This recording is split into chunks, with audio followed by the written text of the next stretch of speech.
السلام علیکم، کیسے ہیں آپ سب لوگ؟ آج آپ کی خدمت میں پیش کرنے کے لیے لائی ہوں میں ایک نئی ویڈیو۔ آپ کبھی اپنے نصیب کو برا مت کہو، کیونکہ یہ آپ کا نصیب ہی ہے کہ آپ میری ویڈیو دیکھ رہے ہیں۔ واہ اوئے لوگوں، قسمت دیکھو اپنی۔ میرے گھر والوں کا نیا انکشاف ہے کہ بجلی کا بل میرے بار بار فون چارج کرنے کی وجہ سے زیادہ آتا ہے۔ یہ کیا بات ہوئی بھلا؟ پہلے میں سوچتی تھی کہ میں اچھی ہوں، پھر میں نے خود کو زوم کر کے دیکھا تو پتا چلا کہ میں تو بے تحاشا اچھی ہوں۔ میری کچھ دوستیں میرا اتنا خیال رکھتی ہیں کہ ان کو دیکھتے ہی ماں والی فیلنگ آتی ہے۔ دوستوں سے اپنے مسائل شیئر کرنا اچھا ہوتا ہے، اس لیے نہیں کہ وہ آپ کا مسئلہ حل کر دیں گے، بلکہ اس لیے کہ وہ مسئلے کے ایسے ایسے حل بتائیں گے کہ آپ اپنا مسئلہ بھول ہی جائیں گے۔ ایک ماں نے اپنے بیٹے کو کہا کہ بیٹا گرمیوں میں پرندوں کو پانی پلایا کرو، ایک تو ثواب ملے گا، دوسرا پیاری بیوی ملے گی۔ تو بیٹے نے روح افزا پلانا شروع کر دیا۔ رزلٹ آپ کے سامنے ہے۔ ہائے، کتاب کھولنے سے جو مجھے نیند آتی ہے نا، وہ موبائل کھولنے سے اڑ جاتی ہے۔ ہماری عوام اتنی ترقی پسند ہے کہ تعمیراتی کام ہو رہا ہونا تو 2-3 گھنٹے بلا وجہ کھڑے ہو کر دیکھتے رہتے ہیں۔ فیس بک کی عاشقی اور پڑوسی کے گھر میں پک رہی بریانی ایک جیسی ہوتی ہے، ملتا کچھ بھی نہیں اور خوشبو آتی رہتی ہے۔ پاکستان وہ واحد ملک ہے جہاں سڑک بنانے کے بعد یاد آتا ہے کہ پائپ لائن تو ڈالی ہی نہیں، اور دوبارہ کھدائی شروع کر دیتے ہیں پھر، پاگل کہیں کے۔ حالیہ پرائم منسٹر جی سے ایک درخواست ہے کہ وہ بھی جی تو پاکستان میں جائیں، ابھی بھی وقت ہے۔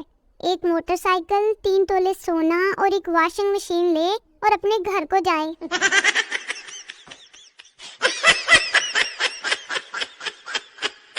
عاشقوں کی ایک قسم چوہدری شجاعت جیسی ہوتی ہے، آپ ان کے قریب بیٹھ کر موبائل میں بات کریں گے، مگر مجال ہے آپ کو مین کے علاوہ کچھ سمجھ آ جائے۔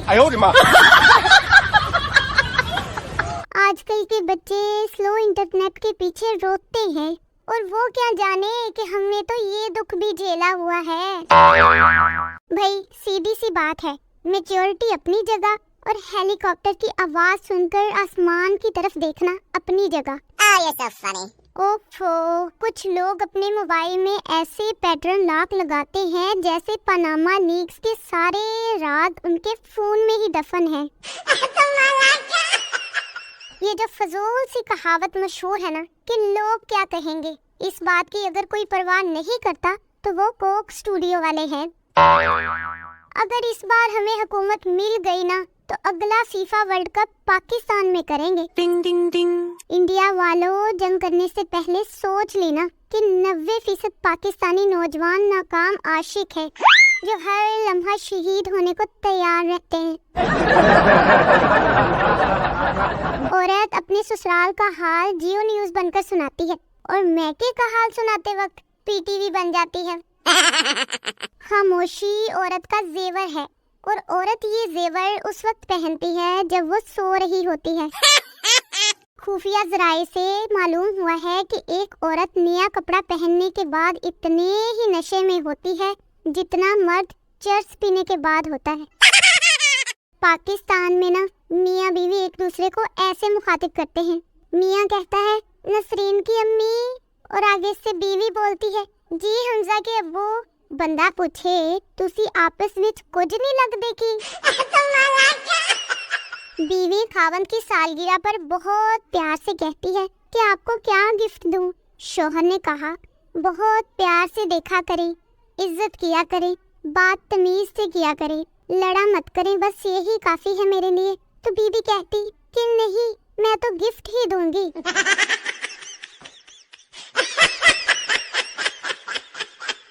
لڑکوں، اگر تم لوگ چاہتے ہو کہ لڑکیاں تم لوگوں کا انتظار کریں تو کالج کی بس چلایا کرو۔ شوہر سکتے میں آ گیا جب اس کی نظر بیوی کی اسکول رپورٹ پر پڑی۔